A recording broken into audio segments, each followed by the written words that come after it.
یہ بات اچھی طرح ذہن میں رکھیں کہ یہ پاکستان اسلام کے نام پہ بنا تھا اور اسلام ہی اس کی بنیاد ہے، اور اتنی دیر تک اس کی مانگ میں رنگ نہیں بھرے جا سکتے جب تک نظام مصطفیٰ کا سویرا طلوع نہیں ہوتا۔ اور یہ سفر شعور سے ہوگا، یہ سفر تعلیم سے ہوگا، یہ سفر جد و جہد اور محنت سے ہوگا۔ بدقسمتی سے ہم شعوری طور پہ ایسی پسماندگی میں ہیں کہ آج 70 سال گزرنے کے بعد ہم ایک قوم نہیں بن سکے، ابھی تک ہجوم کی صورت میں کھڑے ہیں۔ جب تک ہم قوم نہیں بنیں گے تو یہی ہمارے اوپر ہوتا رہے گا۔ ماضی میں جو لوگ ہمارے اوپر مسلط ہوئے، حال میں بھی وہی مسلط ہونے والے ہیں، اور مستقبل بھی تابناک نظر نہیں آتا۔ وہی آبلے ہیں، وہی جلن، درد دل میں کوئی کمی نہیں۔ تو میری آنکھیں تو مستقبل میں بھی کچھ نہیں دیکھ رہی، یہی مشق ہوتی رہے گی، اور ہم بار بار جوتے مارنے والے بدلتے رہیں گے۔ قوم جس طرح ذلت کے کار مذلت کے اندر گری ہوگی، ذلت کی پستیوں اور زبوں حالی کے اندر گری ہوگی، وہ کسی سے مخفی نہیں ہے۔ آج تھر سے لے کر کے پاکستان کے دوسرے کونے تک دیکھ لیجئے کہ عوام کس بدحالی میں ہے، اور حکمرانوں کے لچھن، ان کا طرز زندگی، ان کا انداز معاشرت دیکھ لیجئے۔ تو قوم کو سب سے پہلے باشعور ہونا پڑے گا، ورنہ یہ بے شعور قوم، بریانی کی پلیٹ پہ ووٹ دینے والے لوگ، یہ تو پھر ایسے لوگوں کو ہی منتخب کرتے رہیں گے، اور یہی بار بار ہمارے اوپر مسلط ہوتے رہیں گے، اور ہمارا استحصال کرتے رہیں گے، ہماری تذلیل کرتے رہیں گے۔ ان کے طرز زندگی دیکھیے، ان کا انداز معاشرت دیکھیے، ان کے لچھن دیکھیے، اور دوسری طرف قوم کی بدحالیاں دیکھیے۔ پوری دنیا میں ایسا کہیں نہیں ہوتا جو استحصال اس قوم کا کیا جا رہا ہے اور جو ہمارے ساتھ سلوک ہوتا ہے، اور یہ ہوتا رہے گا، اور یہ ہونا چاہیے، کیونکہ جب ہم اس کے لیے عملی طور پہ خود تیار ہیں تو پھر ہمارے ساتھ یہ سلوک ہونا چاہیے۔ خدائے زندہ زندوں کا خدا ہے۔ قوم کی جو حالت ہے، اور قوم پھر بھی ان لوگوں کے نعرے لگاتی ہے، تو پھر ان کے ساتھ یہ ہونا چاہیے۔ جب تک ہم شعور کی منزلیں طے نہیں کریں گے، تعلیمی نظم قائم نہیں کریں گے، اگرچہ حکومتیں ہمیں کبھی بھی باشعور نہیں ہونے دیں گی۔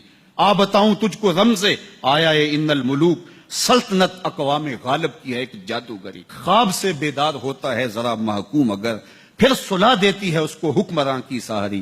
دیو استبداد ہے جمہوری قبا میں پائے کوب، تو سمجھتا ہے جس کو آزادی کی نیلم پری۔ یہ آزادی کی نیلم پری نہیں ہے۔ آپ نے اپنی بیٹی کا رشتہ طے کرنا ہو تو گھر کے سارے لوگوں کو بلا کے ووٹنگ کرواتے ہیں کہ جو ہے اس کا رشتہ طے کریں، گھر کے صاحب رائے لوگوں کو بٹھاتے ہیں اور پھر فیصلہ کرتے ہیں کہ ہم نے بیٹی کا رشتہ کہاں کرنا ہے۔ آپ نے کاروبار میں کوئی فیصلہ کرنا ہو تو آپ جو ایکسپرٹ ہوتے ہیں ان کو بٹھاتے ہیں، جناب ہم نے آگے کیا کرنا ہے۔ کیا سارے مزدوروں سے ریفرنڈم کرواتے ہیں یا ان کی ووٹنگ کرواتے ہیں اور فیصلے کرتے ہیں؟ بیٹی کے رشتے سے لے کر کے آپ کاروبار تک سب معاملوں میں صاحب رائے لوگوں کو تلاش کرتے ہیں، لیکن جب آپ نے جو ہے وہ اپنے لیے قوت نافذہ قائم کرنی ہوتی ہے تو ایک پاگل کے ووٹ کی بھی وہی قیمت ہے، اور ایک پڑھے لکھے سنجیدہ اور متین شخص کے ووٹ کی بھی وہی قیمت ہے۔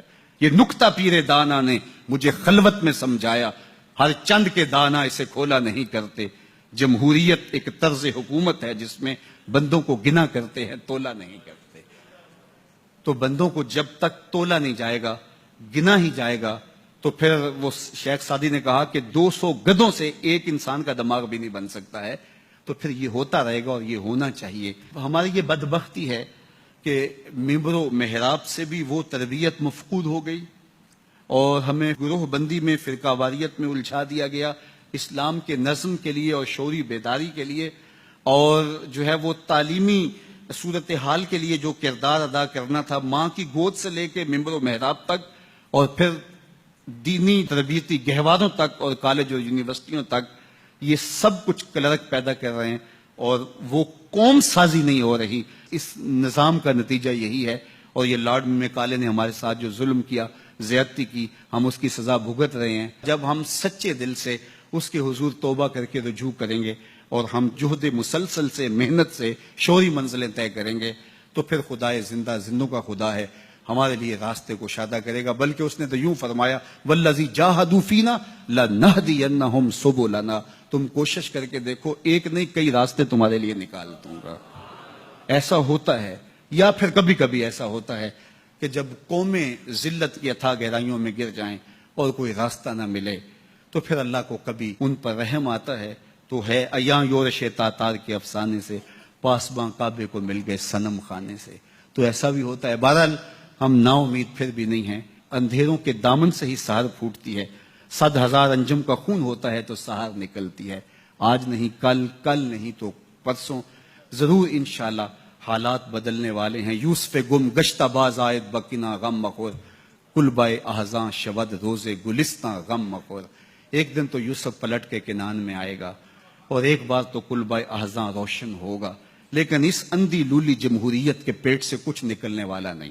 ہم نے کئی رنگوں کی جمہوریتیں دیکھی، نعرے بھی سنے، اور ہم نے مختلف قسم کی مارشل لائیں بھی بھگتیں، لیکن نتیجہ کچھ بھی نہیں اور نہ کچھ نکلنے والا ہے۔ اللہ کی مدد نصرت جب ہمیں نصیب ہوئی، اور وہ اللہ تعالیٰ جل شانہ کا جو ضابطہ ہے کہ قومیں جب اس کے حضور حاضر ہو جاتی ہیں اور اپنے اعمال کی اصلاح کر لیتی ہیں تو پھر اللہ کی رحمتیں ان پر سایہ فگن ہوتی ہیں۔